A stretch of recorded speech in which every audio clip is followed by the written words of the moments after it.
I'm Carrie Nelson. I'm the Development Director here at Community Home Repair Projects of Arizona.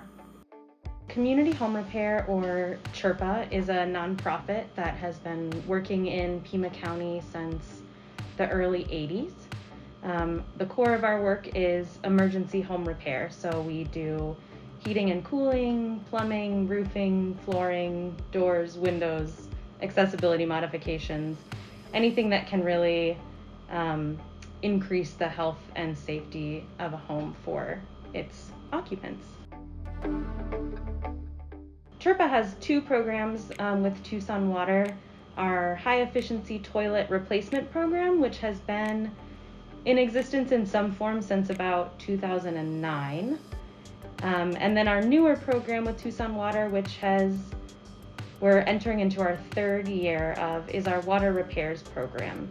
So with the toilet replacement program, we can take inefficient and non-functional toilets out of homes and put in ultra high efficiency 0.8 gallon per flush toilets, which is a huge benefit to the customer, who gets to save on money, and is a huge benefit for everyone because it saves on water. So it makes conservation accessible.